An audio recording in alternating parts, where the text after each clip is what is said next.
2월 23일 화요일 사순절 특별 새벽 기도에 오신 성도님들을 축복합니다. 사도신경으로 우리의 신앙을 고백하겠습니다. 나는 전능하신 아버지 하나님, 천지의 창조주를 믿습니다. 나는 그의 유일하신 아들, 우리 주 예수 그리스도를 믿습니다. 그는 성령으로 잉태되어 동정녀 마리아에게서 나시고 본디오 빌라도에게 고난을 받아 십자가에 못 박혀 죽으시고 장사된 지 사흘 만에 죽은 자 가운데서 다시 살아나셨으며 하늘에 오르시어 전능하신 아버지 하나님 우편에 앉아 계시다가 거기로부터 살아있는 자와 죽은 자를 심판하러 오십니다. 나는 성령을 믿으며 거룩한 공교회와 성도의 교제와 죄를 용서받는 것과 몸의 부활과 영생을 믿습니다. 아멘. 찬송가 310장입니다.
오늘 우리에게 주시는 하나님의 말씀은 마태복음 10장 5절에서 16절까지의 말씀입니다. 마태복음 10장 5절에서 16절까지의 말씀. 이제 봉독하겠습니다. 하나님의 말씀을 경청하십시오. 예수께서 이 12를 내보내시며 명하여 이르시되 이방인의 길로도 가지 말고 사마리아인의 고을에도 들어가지 말고 오히려 이스라엘 집에 잃어버린 양에게로 가라. 가면서 전파하여 말하되 천국이 가까이 왔다 하고 병든 자를 고치며 죽은 자를 살리며 나병 환자를 깨끗하게 하며 귀신을 쫓아내되 너희가 거저 받았으니 거저 주라. 너희 전대에 금이나 은이나 동을 가지지 말고 여행을 위하여 배낭이나 두벌옷이나 신이나 지팡이를 가지지 말라. 이는 일꾼이 자기의 먹을 것 받는 것이 마땅함이라. 어떤 성이나 마을에 들어가든지 그 중에 합당한 자를 찾아내어 너희가 떠나기까지 거기서 머물라. 또 그 집에 들어가면서 평안하기를 빌라. 그 집이 이에 합당하면 너희 빈 평안이 거기 임할 것이요 만일 합당하지 아니하면 그 평안이 너희에게 돌아올 것이니라. 누구든지 너희를 영접하지 아니하고 너희 말을 듣지도 아니하거든 그 집이나 성에서 나가 너희 발에 면지를 떨어버리라. 내가 진실로 너희에게 이르노니 심판날에 소돔과 고모라 땅이 그 성보다 견디기 쉬우리라. 보라, 내가 너희를 보냄이 양을 이리 가운데로 보냄과 같도다. 그러므로 너희는 뱀같이 지혜롭고 비둘기같이 순결하라. 아멘. 이유 없는 이유란 제목으로 하나님의 말씀 선포하겠습니다. 데이비드 메이스라는 미국의 CCM 가수가 1980년에 발표한 We Are The Reason이라는 찬양이 있습니다. 이 찬양곡은 2000년에 미국의 아발론이라는 그룹이 리메이크해서 큰 인기를 끌었고 우리나라에서도 소개되어 많은 교회에서 널리 불렀던 찬양입니다. 특히 이 찬양이 우리나라에 소개될 즈음 예수님의 고난과 죽음을 영화화시킨 패션 오브 크라이스트가 개봉되면서 함께 인기를 끌었습니다. 저작권 문제로 영상을 함께 올릴 순 없으니 나중에 유튜브에서 이 찬양을 검색해서 꼭 들어보시기 바랍니다. 찬양곡의 후렴구가 다음과 같습니다. We are the reason 이라는 찬양이 계속 반복되는데요. 우리는 이유입니다. 그가 그의 생명을 주신. 우리는 이유입니다. 그가 고통받고 죽은. 기리는 세상 속에 그는 모든 것을 주셨죠. 우리가 살아야 할 이유를 보여주셨죠. 마침내 내가 살아갈 이유를 깨닫게 되었죠. 나의 모든 것을 그분께 드리는 것이죠. 제가 할 수 있는 모든 것이자 유일한 말은 그분을 위해 나의 모든 것을 드리겠다는 것입니다. 그분은 내가 살아야 할 이유이기 때문입니다. 자, 이 가사에서 중심인 단어는 제목이기도 한 reason이라는 단어입니다. 우리말로 하면 이유죠. 이 노래는 두 가지 이유를 소개합니다. 첫 번째 이유는 예수님께서 우리에게 생명을 주시고 고통당하시고 죽으셨다는 겁니다. 두 번째 이유는 이제 내가 살아야 할 목적인 예수 그리스도입니다. 이 두 가지 이유가 선후 관계로 형성된 아주 멋진 가사죠. 우리가 많이 쓰는 단어 이유의 사전적 정의가 다음과 같습니다. 어떠한 결론이나 결과에 이른 까닭이나 근거. 예수님께서 이 땅에 오신 이유가 무엇일까요? 바로 우리 때문입니다. 예수님께서 죽으신 이유가 무엇일까요? 또 우리 때문입니다. 우리가 그분의 행동의 이유였습니다. 부모가 자식을 왜 사랑합니까? 내 자식이니까 사랑하는 겁니다. 자식이니까 그 외 다른 이유를 설명할 수 없는 큰 사랑으로 그를 돌봐주고 키워줍니다. 정상적인 부모라면 자식은 자식이라는 이유만으로 그 외 이유를 설명할 수 없는 큰 사랑으로 감싸줍니다. 그렇게 사랑을 받은 자녀는 부모에게 받은 사랑에 감격하며 살게 됩니다. 이것을 효라고 부르죠. 즉 부모의 사랑을 친이라고 할 때 이 친이 먼저고 효가 나중입니다. 그런데 정상적이지 않은 이들은 효를 먼저로 놓고 친을 생각도 하지 않습니다. 자녀를 자녀라는 이유로 사랑하지 않고 다른 이유를 대면 엇나갈 수밖에 없습니다. 그런 사례의 대표가 영조와 사도세자입니다. 영조에게 늦게 얻은 아들인 아들 이선은 자신이 평생 일군 왕조의 안녕을 이뤄줄 마스터피스에 불과했습니다.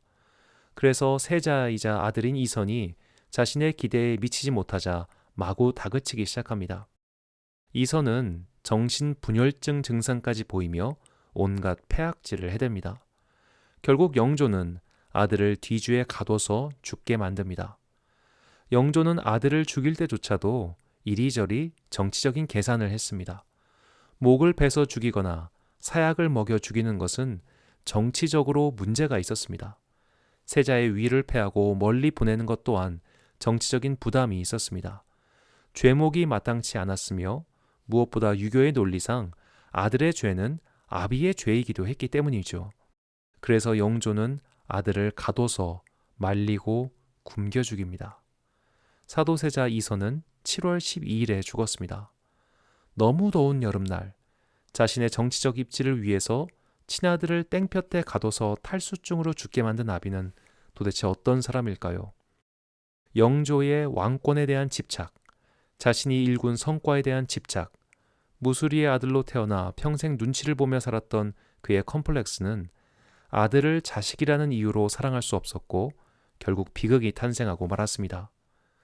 자, 우리는 이유 없는 이유에 낯설어 합니다. 누군가 베푸는 호의를 받아도 제가 나한테 왜 저러지? 라고 의심부터 하게 됩니다. 그냥 너니까 사랑해. 그냥 내 자식이니까 사랑해. 그런 달콤한 말은 정말 소설이나 동화 속 이야기처럼 들립니다. 내 자식이니까 사랑해는 어쩌면 3살 때까지만 통용되는 말이 아닐까요? 그 뒤로 자식이 크면서 미운 5살, 미운 7살을 지나고 사춘기가 찾아오면 저건 도대체 누구 닮아서 저 꼴일까 라고 생각하는 게 사람의 마음 아닙니까? 우리는 이유 없는 사랑, 이유 없는 호의에 낯설어합니다. 오늘 본문은 예수님의 제자 파송 이야기를 전해주고 있습니다. 예수님께서는 그동안 하나님 나라의 원리를 훈려받은 제자들을 이제 유다의 여러 마을로 보내셨습니다. 그리고 그들이 해야 할 하나님 나라의 일을 말씀해 주십니다. 본문 8절 상반절을 세번역 성경으로 읽겠습니다. 앓는 사람을 고쳐주며 죽은 사람을 살리며 나병 환자를 깨끗하게 하며 귀신을 쫓아내어라. 자, 한마디로 말해 마을을 돌아다니며 사람들을 도와주고 살려주고 회복시켜주라는 말입니다. 그런데 이런 말을 들었을 때 왜 우리가 그래야 하지? 라는 생각은 들지 않을까요? 애들은 이런 질문을 많이 던집니다. 왜요? 자, 어른들은 솔직하지 못해서 그냥 그런가 보다 라고 할지 모르지만 아이들은 꼭 물어보죠. 왜요? 라고. 자, 우리가 제자라면 이런 생각을 하지 않았을까요? 왜 그렇게 해야 합니까? 돈을 벌기 위해서도 아니고 내 실력 향상을 위해서도 아니고 심지어 너희가 이렇게 이웃을 찾아가 사랑하고 베풀어야 너희가 상을 받을 거야 란 말도 예수님은 하지 않으십니다. 예수님께서는 너희들이 가서 하나님 나라의 사랑을 실천해야 할 이유를 이렇게 설명하십니다. 본문 8절 하반절입니다. 너희가 거저받았으니 거저주라. 여기서 거저라고 번역한 헬라어는 도레안입니다. 헬라어 사전을 보면 이 단어의 뜻을 다음 3가지로 설명합니다. Without cost, for no reason, for no purpose. 비용을 치르지 않고, 아무 이유 없이, 아무 목적 없이. 자, 예수님께서 선물을 베푸셨는데 비용을 치르지 않고, 값을 받지 않고 선물을 주셨습니다. 아무 이유 없이 선물을 주셨습니다. 아무 목적 없이 선물을 주셨습니다. 그렇게 너희가 받았으니 너희가 주라는 겁니다. 우리는 다른 사람을 목적 없이 이유 없이 사랑하지 않습니다. 이성을 사랑할 때는 이성의 호감을 얻고자 하는 목적으로 사랑합니다.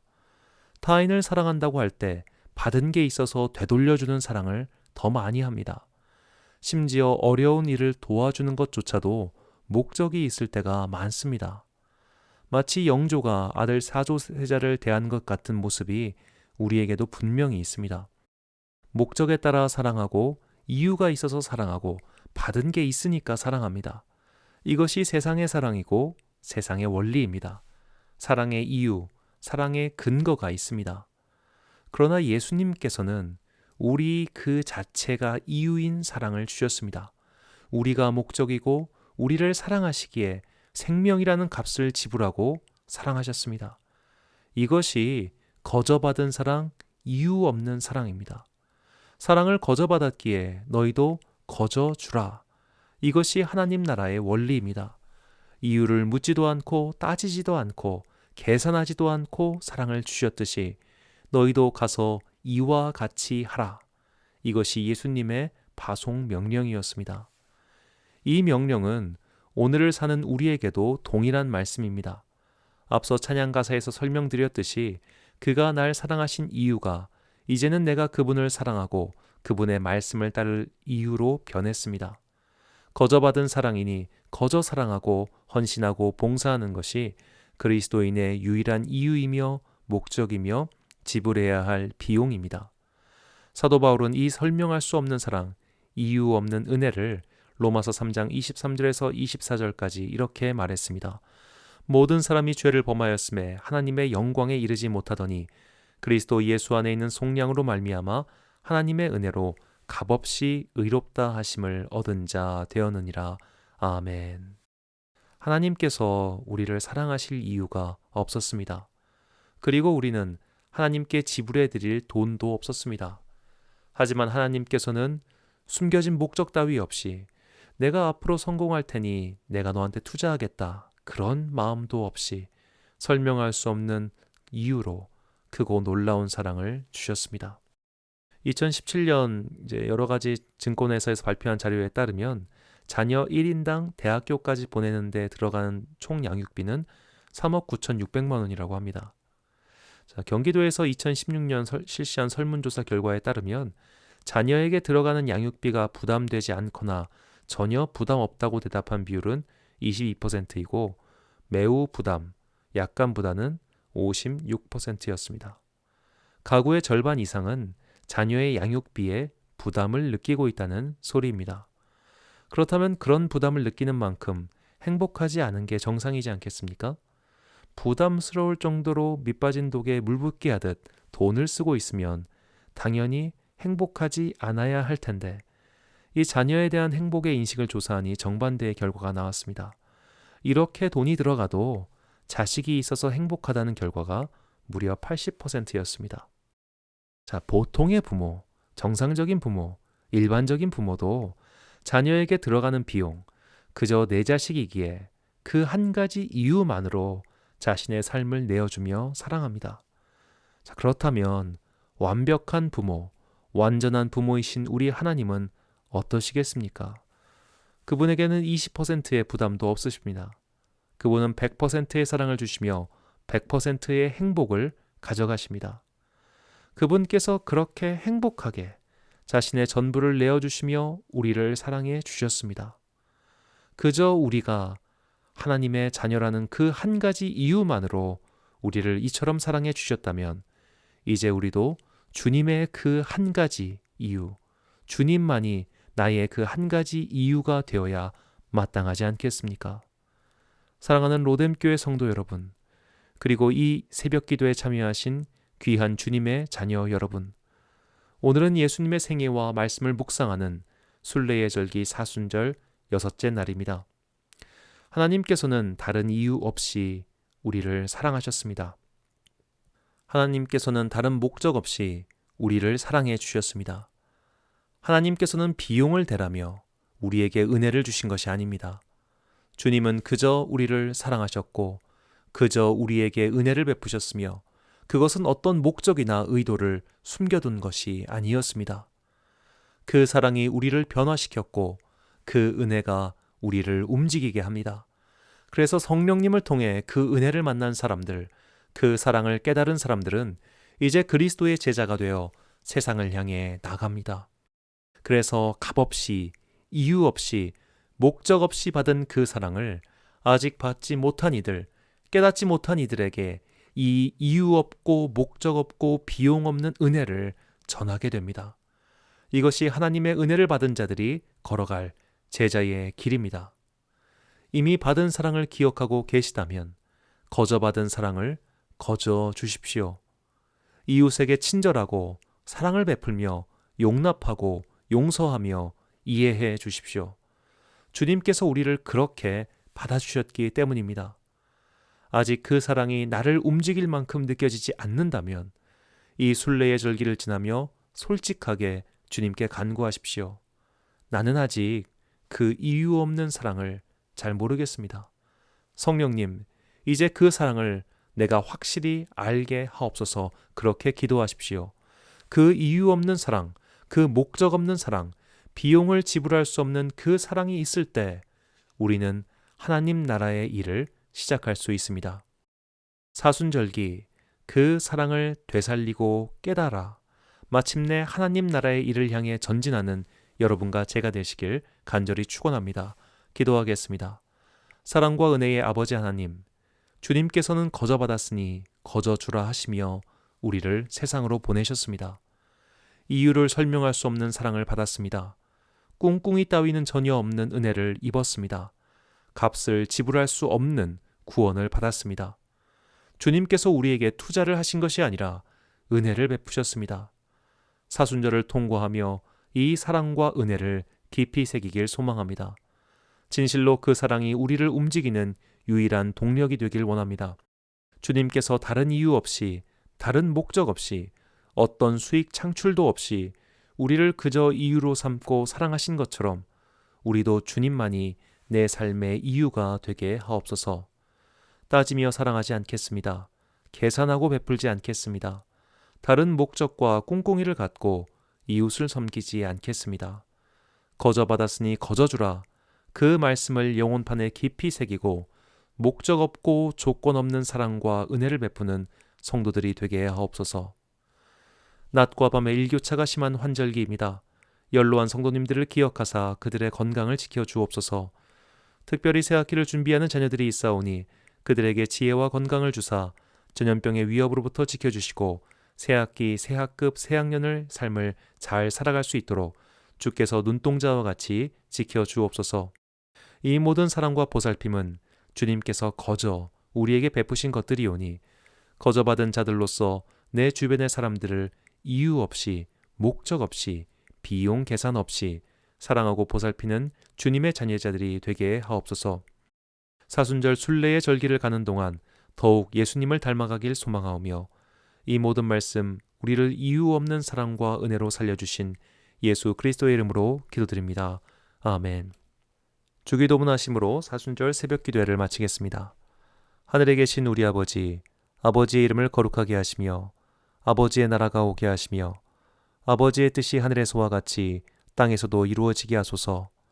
오늘 우리에게 일용할 양식을 주시고 우리가 우리에게 잘못한 사람을 용서하여 준 것 같이 우리 죄를 용서하여 주시고 우리를 시험에 빠지지 않게 하시고 악에서 구하소서.